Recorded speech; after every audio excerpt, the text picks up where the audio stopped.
Domingo que vem, dia 22, teremos eleições presidenciais na Argentina. Como Javier Milei, o principal candidato liberal-libertário, pode ganhar as eleições no primeiro turno e como ele se tornou mundialmente conhecido para ser uma pessoa que antes não tinha visibilidade alguma. As suas ideias param de pé? São fundamentadas em quê? E eu já respondo, em ciências econômicas, em mais de um século e meio de estudos empíricos e científicos, que eu que estudei economia na faculdade, vim me aprofundar nessa escola econômica depois. Nesse vídeo eu quero mostrar como essas ideias têm muito mais a ver com a realidade do dia a dia, independente de conhecer ciência econômica, do que as economias ditas do mainstream, aquelas que a imprensa quer que você acredite, aquela que os teus professores de economia, como eram os meus, simplesmente só sabem mencionar um ou dois tipos de economia e sempre com intervenção estatal. Mas quando a gente chega na nossa casa para discutir um jantar, todos nós odiamos ao Estado. Não queremos pagar os impostos a eles. Então, não é um contrassenso? A gente acredita em algo que a gente não quer sustentar? A gente sempre reclama desse Estado, mas não queremos sustentá-lo? Como é que isso para de pé? Pois bem, existe uma escola que é fundamentada cientificamente para isso e é nesse vídeo que eu vou falar de forma simples. Mas antes, eu quero falar que na segunda-feira agora, às 19 horas, segunda-feira, dia 16, eu vou fazer uma aula ao vivo para quem se inscrever apenas no link que está no descritivo desse vídeo, caso você esteja vendo no YouTube. Se estiver no Instagram, o link está na bio. A traição do poder. Como os governos de esquerda nos manipulam com dados econômicos e políticas econômicas que soam muito bonito.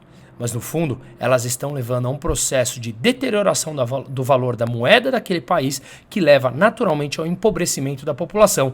Mas esses acham que estão sendo ajudados e ajudam a divulgar as políticas que jogam eles mesmos abaixo da linha da pobreza ao longo dos anos. A manipulação do poder, a traição do poder, é isso que eu vou falar e mostrar como devemos olhar outros dados econômicos além da manchete. E mais, na sexta-feira eu embarcarei para Buenos Aires. Irei acompanhar as eleições presidenciais ao vivo, in loco. Faremos lives de lá, estarei com um parceiro extremamente importante e grande que a gente vai divulgar ao longo da semana. Então compartilhem esse vídeo, nos ajudem com as informações, compartilhe, se inscreva no canal, comente, curta, só assim o YouTube nos dá visibilidade e que a gente consiga passar mais informações de algo extremamente importante que pode mudar a política da América Latina, colocando pressão em outros países, inclusive ao Brasil, nesse processo que a gente está agora, longo e árduo, de derrubar novamente a esquerda do poder. Pois bem, vamos falar agora de dados específicos. Mas antes, repito, se inscreva no link no descritivo do vídeo ou na link da bio, caso esteja vendo no Instagram, compartilhe com as pessoas próximas, estaremos lá ao vivo, segunda-feira agora, às 19 horas, tá bom? Pois bem, vamos lá. Contra Javier Milei, que, se tudo correr como mostra, deverá ganhar as eleições para presidente na Argentina.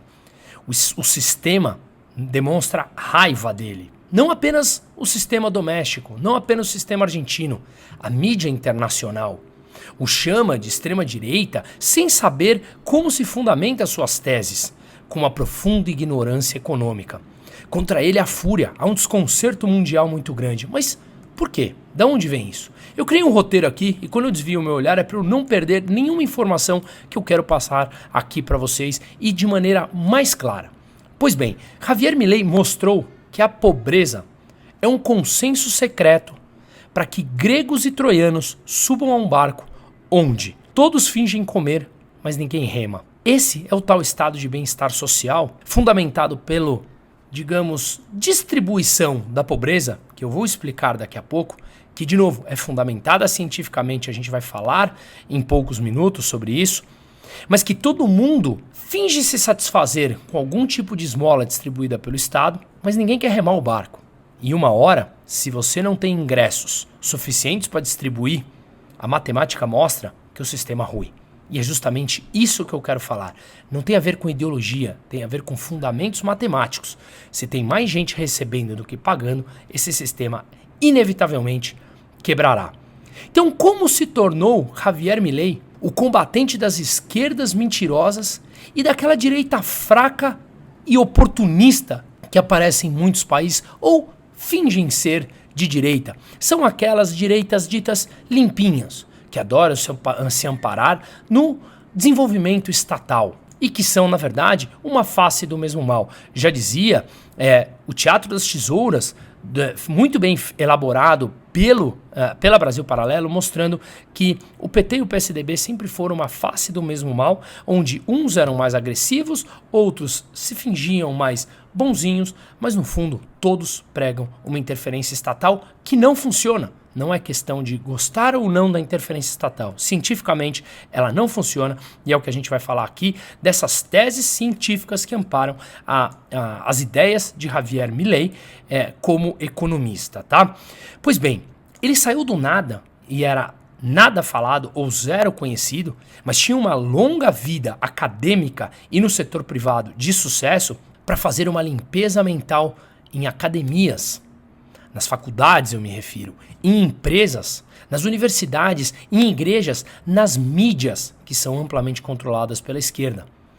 Todos esses sistemas, há praticamente um século, tampou o sol da América Latina sob uma sombra chamada socialismo/estatismo.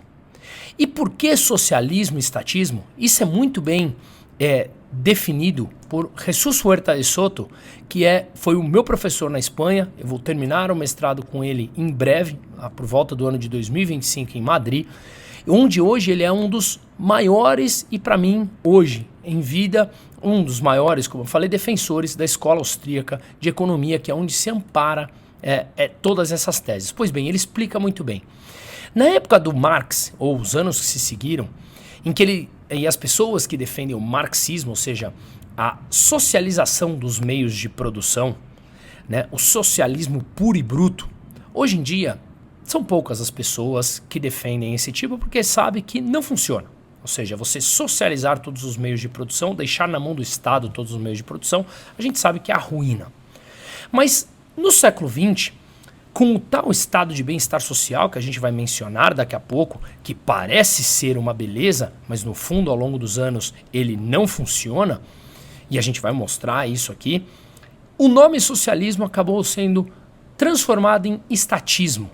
E as pessoas que estão vivas hoje, a nossa geração, as gerações passadas, aprenderam apenas um lado, que a intervenção estatal ela deve ser obrigatória na educação, na saúde, nas estradas, e isso faz com que a gente tivesse supostamente melhores serviços. E aí nós viramos uma máquina propagadora de mensagens em que faz sentido pagar impostos mais altos se o Estado distribui pelo menos algo mais digno. Pode até ser, mas será que não existe um sistema mais eficiente? Será que isso não poderia ser de outra maneira? E é aí que o sistema não nos ensina a pensar diferente. A gente tem que, obrigatoriamente, pensar de uma única forma, que saúde, obrigação e estradas têm que ser administrados pelo Estado. Pois bem, nós dizemos que não. E há estudos empíricos justamente para isso. Tá? Vamos aprofundar um pouquinho mais. Essa diferença que eu falei entre o socialismo e o estatismo atual, no fundo, é a face de um mesmo mal, em que você deixa o Estado ser protagonista da tua vida, da tua empresa, dos teus costumes, dos teus valores, do que teu filho vai aprender na escola. Ou seja, a intromissão estatal ela continua sendo muito alta e ela tem que ser sustentada. E é sustentada com dinheiro que sai do nosso bolso sem o nosso consentimento. Tente não pagar para ver o que acontece.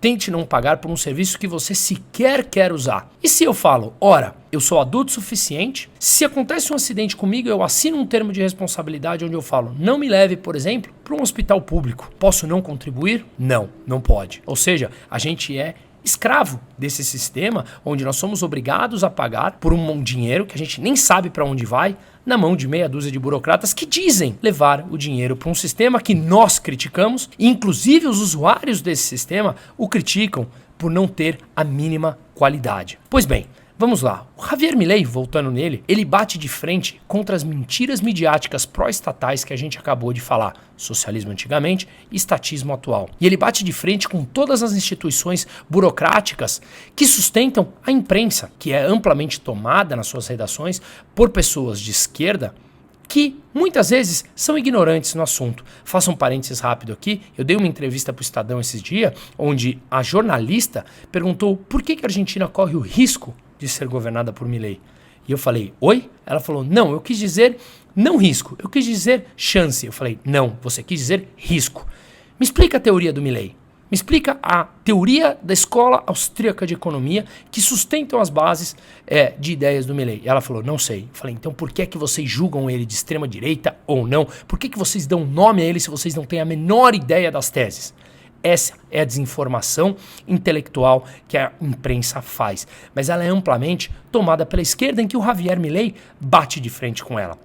Ou seja, é uma escola que bate de frente com o status quo, que derruba aquelas ideias engessadas e antiquadas que a gente sabe que não funciona, racionalmente você sabe que não funciona, mas emocionalmente você não sabe como bater, porque você não conhece outro tipo de ideia. Não nos foi ensinado esse outro tipo de ideia. Repito, eu que sou formado em economia, vim estudar isso por conta própria anos depois. Veja, numa escola de economia, considerada de elite aqui em São Paulo, pagando caro por ela, e que hoje eu discuto com os que foram meus professores, e muitos deles não conhecem as teses.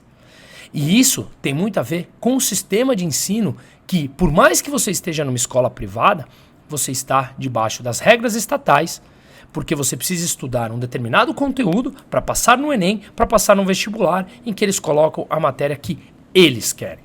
E o jogo aqui, volto na traição do poder que a gente vai falar segunda-feira para entender, olhar dados diferentes, é ser mais protagonista da tua própria vida e não depender do que o Estado quer que você ensine. Porque você consegue ser muito mais se aprendermos de outra forma. Pois bem, ele bate de frente em todas essas instituições, ele bate de frente na imprensa, ele bate de frente em todo o status quo amplamente dominado pela esquerda. Ele bate de frente em instituições públicas e em políticos parasitas, que parasita em cima do dinheiro público para poder ganhar mais votos e se manterem no poder. Quer mais? Ele odeia o controle de preços e por razões óbvias. Sabe por quê? O preço é um mensageiro numa economia. O preço, ele nos mostra se um produto tem demanda ou não. Se o preço está mais alto numa economia livre, você sabe que aquele produto tem demanda. E isso passa uma mensagem para os empreendedores. Produza mais. Se o empreendedor produz mais, tem mais geração de renda, mais geração de emprego, mais dinheiro circulando. Se um preço não tem demanda, se um produto não tem demanda, o preço simplesmente cai e os empresários procuram produzir outras coisas que é demandada por um conjunto de pessoas nas sociedades para satisfazerem as suas demandas e só assim ele ganhar dinheiro. Então, essa é a mensagem do preço. O Javier Milei, ele é contra qualquer controle de preços, porque controlar preços, você mata o mensageiro. E quando você mata o mensageiro, você deixa uma economia completamente perdida. Que foi o que aconteceu no Brasil nos anos 80 e nos anos 90, em que faltaram comida nos supermercados quando impuseram preço teto. Isso acontece na Argentina, isso acontece na Venezuela, que eu estive lá produzindo infiltrados Venezuela. Acontecia até 2018, porque acabou a imposição de preço teto. Enfim, só que essa é simplesmente uma imposição de preço no produto na gôndola final. Quando você imprime dinheiro, os juros naturalmente caem. Portanto, isso é uma forma de intervir nos preços dos juros. Os juros é o preço do dinheiro. E quando você derruba os juros artificialmente, isso promove um ciclo econômico que a gente vai falar daqui a pouco. Portanto, isso é uma intervenção econômica que mexe nos preços, e você mexendo nos preços, você mata o mensageiro numa economia e os empreendedores, consumidores ficam todos perdidos fazendo alocações errôneas dentro de uma economia. E mais cedo ou mais tarde, o custo disso é altíssimo, e o custo disso é uma crise através de um nome chamado recessão. A recessão nada mais é do que um remédio para extirpar os excessos praticados pelo Estado, pelas intervenções estatais dentro de uma economia. Portanto, assim, Javier Milei, com as suas ideias, ele comprovou de forma simples o que a escola austríaca mostra há praticamente 2 séculos. Tá? O que? Alguns pontos importantes. Que o Estado é um estorvo à vida do cidadão de bem e às suas aspirações legítimas materiais. O Estado muito mais atrapalha do que ele ajuda. Todos nós, no nosso íntimo, sabemos disso. O socialismo, estatismo, como eu expliquei, é um câncer que aniquila as aspirações e o desenvolvimento humano. Ele te coloca numa zona de conforto onde ele não permite que mentes brilhantes se desenvolvam por estar debaixo de um guarda-chuva seguro estatal, que nem nenhum de nós sabemos que tipo de segurança é essa. Afinal de contas, como é que estará o Estado daqui a 50 anos? Como nós saberemos? Mas você é obrigado a contribuir com o seu dinheirinho mensalmente sem saber aonde estará daqui a 50 anos. Pois bem, o outro ponto que ele falou é que a justiça social, entre aspas, qualquer coisa que você coloque o social no final do nome e você é contra, já vão te chamar ou de fascista, sem saber o que significa fascismo, já vão te chamar de antidemocrático. É assim mesmo que funciona. Assim funciona a mente ignorante. Então, coloque o nome social e ganhe votos. É assim que funciona. Pois bem, o que ele mostrou também é que a justiça social é baseada no roubo e ela finge ser benéfica para a população. Por que no roubo? Porque se eu agora estou ao teu lado e pego o teu celular na sua mão sem o teu consentimento, como você vai chamar isso? Roubo. Quando alguém entra na minha casa e toma 30% da minha produção sem o meu consentimento, sem eu ter que usar esse dinheiro para alguma coisa, sem eu querer usar esse serviço pelo qual supostamente esse meu dinheiro está indo sem o meu consentimento, roubo. Não há outra forma de dizer. Portanto, o que o Estado faz é tomar parte da produção das pessoas para supostamente distribuir isso para um conjunto de pessoas, mas você não sabe para onde está indo esse dinheiro e você não tem a opção de dizer não, mesmo se você não quer usar esse serviço que supostamente será financiado. Quando você pega uma maioria para financiar uma outra maioria sem o consentimento, não tem outro nome sem ser roubo. Pois bem, Milley, a escola austríaca, mostrou isso. Mostrou que o estado de bem-estar social europeu e qualquer tipo de socialismo ou estatismo e suas vertentes é uma farsa sofisticada. Você se endivida e no curto espaço de tempo tudo parece ir muito bem. Qualquer intervencionismo no curto prazo gera um boom. Se eu agora pudesse tivesse aqui e coloco 10 milhões de reais na tua mão, sem dúvida nenhuma a tua vida mudaria do dia para a noite.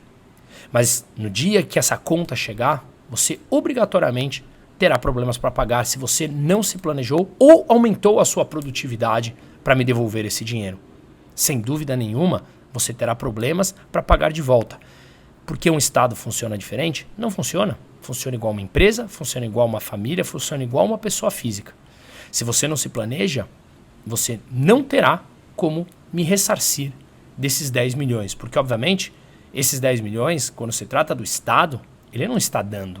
Ele está simplesmente emprestando e ele cobrará de volta. E o estado de bem-estar social, ele realmente endivida mais os estados. Veja, por exemplo, países nórdicos que já começaram a diminuir o seu estado de bem-estar social, como, por exemplo, a Suécia. Não é que eles estão acabando, eles vêm diminuindo, porque toda a gordura que eles tinham criado vem sendo queimada desde a segunda metade do século XX, quando o estado de bem-estar social se tornou moda e cresceu na Europa. Agora, com os países altamente endividados, isso começa naturalmente a cair e as reformas são obrigatórias, impondo mais sacrifícios, obviamente, à população que aprendeu a ser acostumada por uma mentira, pelo estado de bem-estar social, que tem começo, tem meio, mas tem fim, porque o dinheiro tem fim.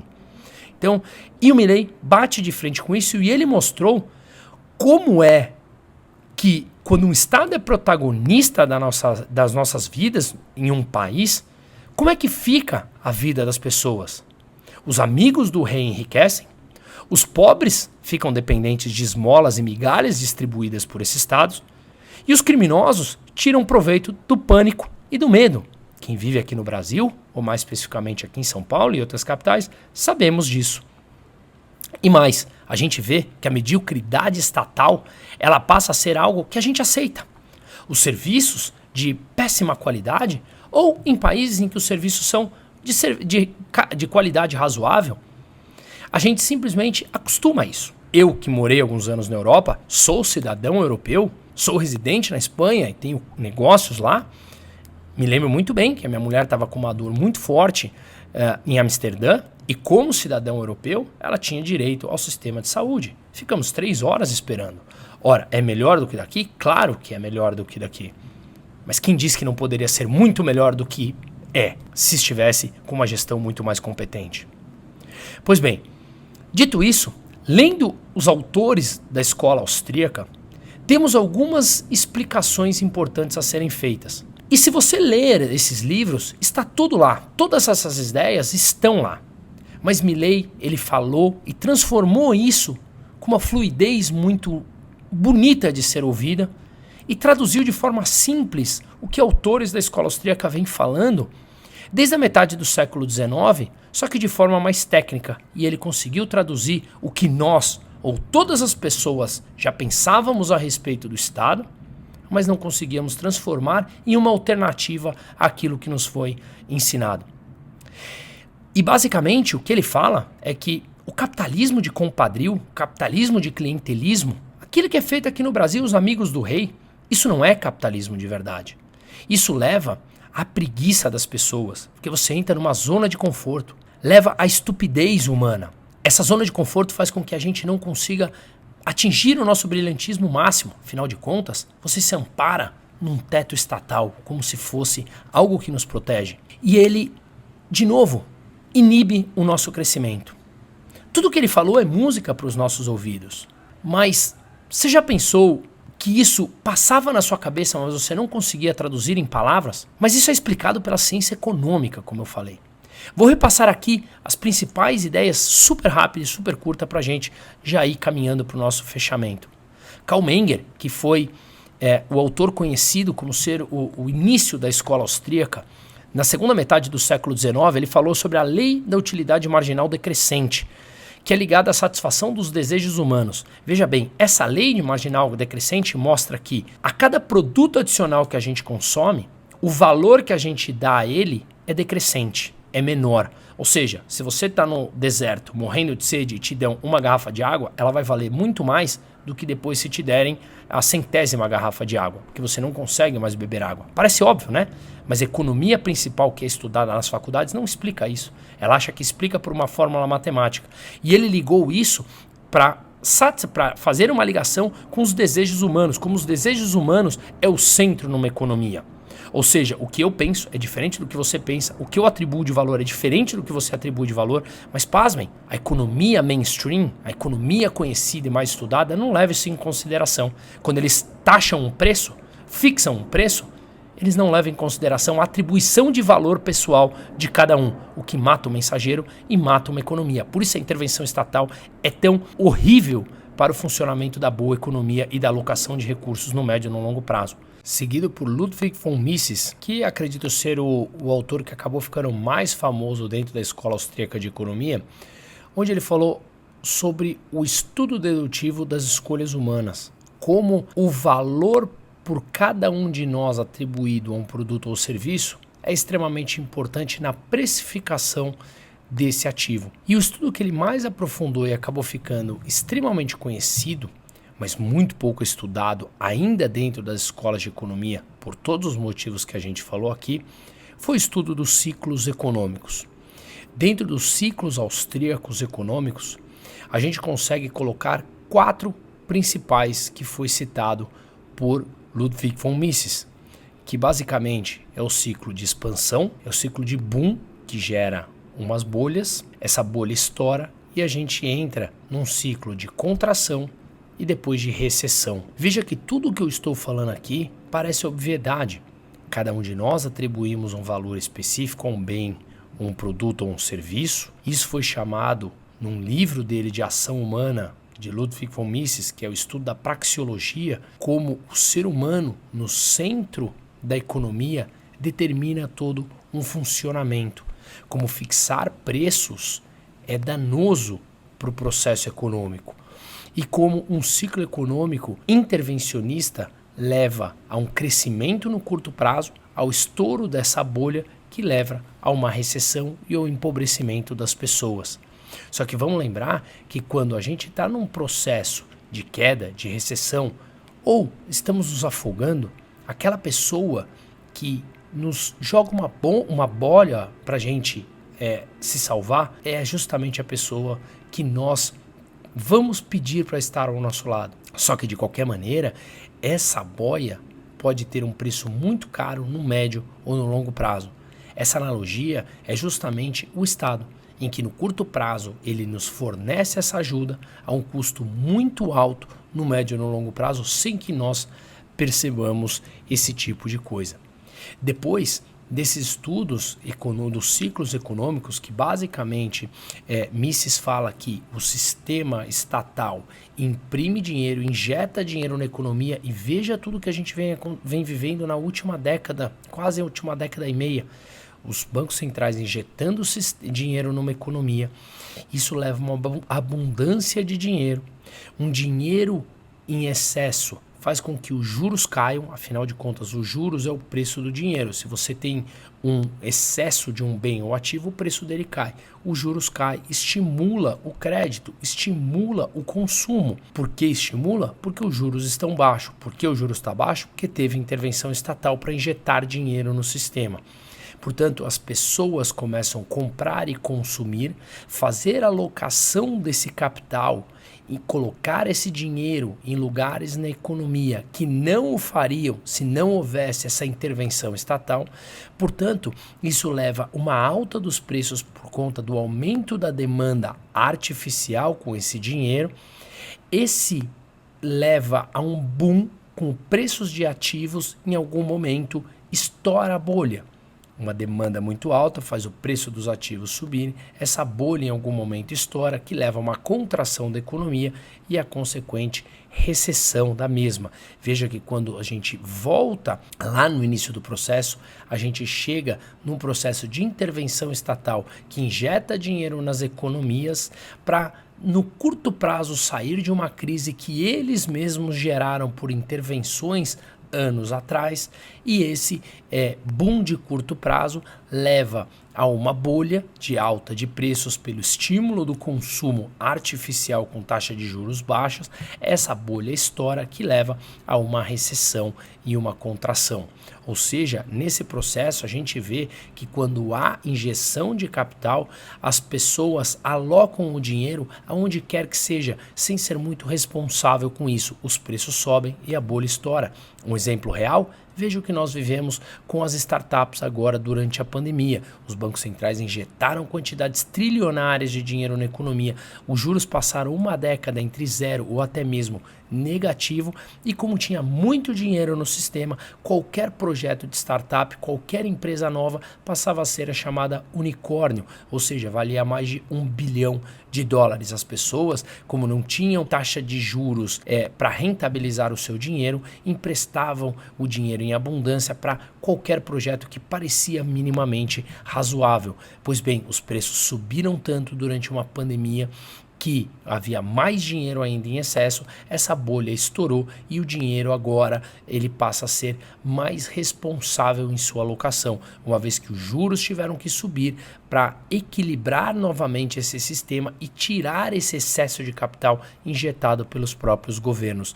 Então, tudo isso faz com que o pêndulo volte ao equilíbrio, mas aonde se iniciou o problema? Justamente na intervenção governamental. E esse é o ciclo econômico dito e muito bem escrito e defendido por Ludwig von Mises, que foi seguido por Hayek. Hayek, inclusive, foi prêmio Nobel de Economia em 1974, onde ele falou da lei da ordem espontânea numa economia, né, a descentralização e como essa diminuição do poder, ou seja, a descentralização do poder e uma concorrência em um mercado aberto, leva a um poder menor do homem sobre outro homem. Quando a gente descentraliza o poder, quando a gente abre uma verdadeira concorrência entre as empresas, é quando a gente precisa ser melhor e a gente tem um homem tem menor influência sobre a vida dos outros, o poder descentralizado e um poder de ampla concorrência. Isso faz com que nós, enquanto empresários,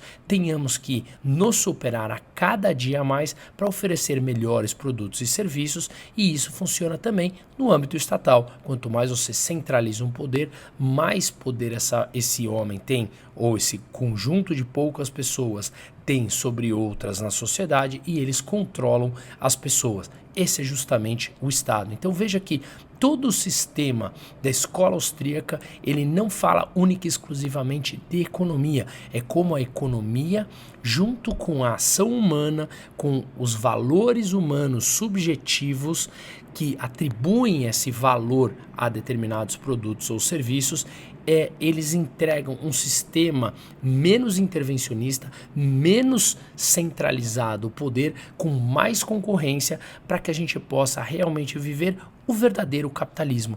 E esse verdadeiro capitalismo, a gente vê as leis naturais da vida imperando, ela reinando.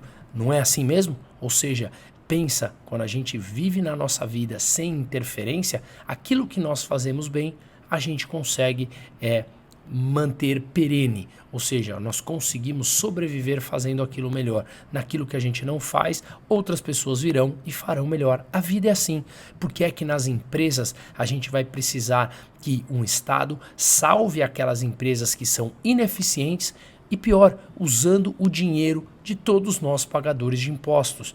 Ou seja, o governo escolhe quais empresas ele quer, mesmo que ineficiente, mantê-las vivas, socializando o prejuízo, pegando o dinheiro de todos nós pagadores de impostos, sem o nosso consentimento, para salvar um grupo de empresas que normalmente são amigas do rei. Esse é o sistema estatal, esse é o sistema centralizado de poder que causa malefícios econômicos brutais e distorções econômicas que reinam e distorcem uma economia que no curto prazo leva a um processo de expansão e de boom, e no médio e no longo prazo um processo de contração e de recessão profunda, para equalizar e retirar do sistema todas essas intervenções e esse dinheiro injetado no sistema. Pois bem, o verdadeiro capitalismo é justamente aquele que promove a eficiência. Em contrapartida, o capitalismo de compadrio, que é o que a gente vive hoje, o capitalismo de clientelismo, que é justamente o que Milley prega contra e que a escola austríaca prega contra, ele mata o êxito fácil.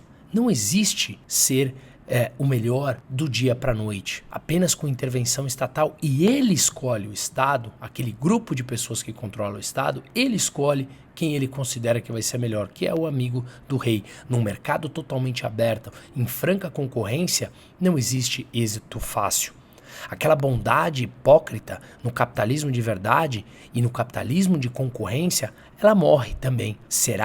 Sobreviverá aquele que é melhor. E o que não for melhor, simplesmente morrerá como empresário e surgirão novas empresas para oferecer melhores produtos e serviços. A ascensão sem mérito também deixa de existir.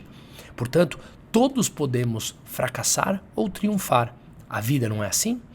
Por que então que a gente precisa socializar o prejuízo, onde meia dúzia de burocratas no comando do Estado, centralizadores de poder, escolhem quais amigos que eles querem sobreviver, enquanto nós, no verdadeiro capitalismo aqui embaixo, não temos determinado privilégio.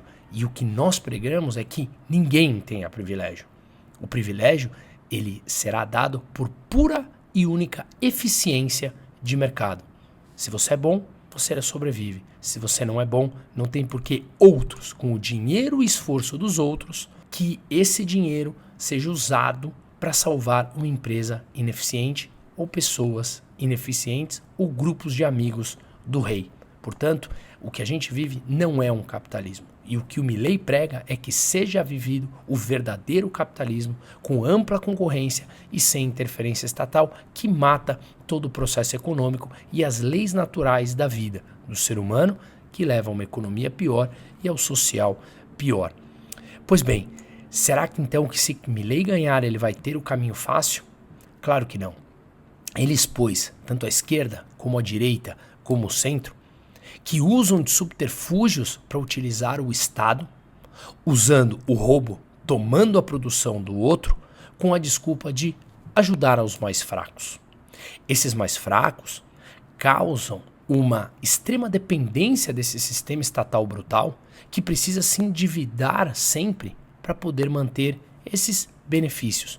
Um sistema estatal mais endividado é sempre mais arriscado. Taxas de juros mais altas. Quando alguém vai emprestar dinheiro para esse Estado, cobra taxa de juros mais altas.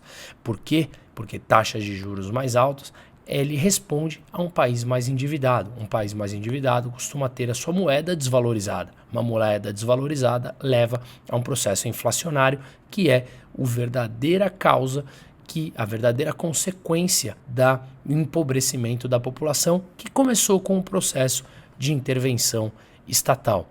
Portanto, Milei, se ele ganhe ou não, se ele seja retirado do sistema ou não, se ele seja banido, o que quer que o status quo faça com ele, esperemos que ele ganhe, mas para mostrar essa verdadeira concorrência, como ela é importante para o bom funcionamento de um sistema econômico e social, mas mesmo que dê algum processo em que ele não ganhe, ele já deixou a sua verdadeira marca.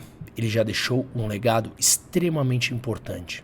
Mais de 430 milhões de pessoas que nunca tinham sido expostas a essas ideias que nós falamos aqui nesse vídeo, viram a sua entrevista com Tucker Carlson no Twitter, agora o X, e essas pessoas foram expostas a esse tipo de pensamento e perceberam como o Estado é ineficiente e ele finge trazer soluções benéficas para os mais pobres, e o que ele traz é muito mais pobreza no médio ou no longo prazo. Como eu falei, a escola austríaca prega, e o verdadeiro capitalismo livre prega, as leis naturais. E na vida, quando nós crescemos e nos tornamos adultos, se nós fazemos besteiras, pagaremos as consequências. E não necessariamente teremos pessoas para nos sustentar ou nos apoiar. Essa é uma das leis naturais da vida. E não tem porquê, enquanto empresário, só por ser amigos de uns burocratas centralizadores do poder, usar o dinheiro de todo o restante da sociedade para salvar uma empresa ineficiente por ser amigo do rei. Isso é mau uso do dinheiro público, isso é má alocação de capital, e mais cedo ou mais tarde, a economia e a lei natural da vida cobra o seu preço. Portanto, se ele ganha ou não, ele já deixou a lição dele. Ele mostrou que a inteligência, aliada à coragem, se sobrepõe ao medo.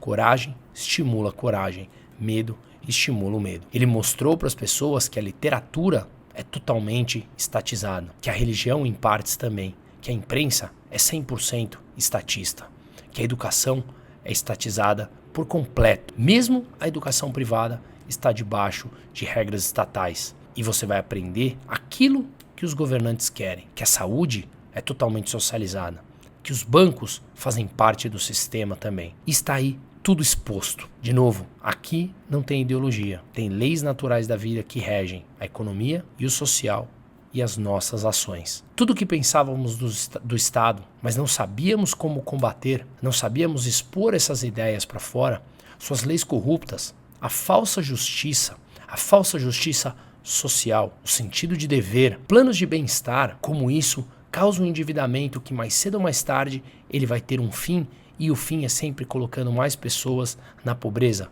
Tudo é um verdadeiro lixo de ideia, e essas ideias já têm comprovação científica que elas não funcionam, e ao longo do tempo elas colocam mais pessoas na pobreza do que os benefícios que elas trazem no curto prazo por uma injeção de capital que leva a uma distorção nos preços. Chegou o momento de sermos adultos, sermos maduros e encararmos o verdadeiro problema.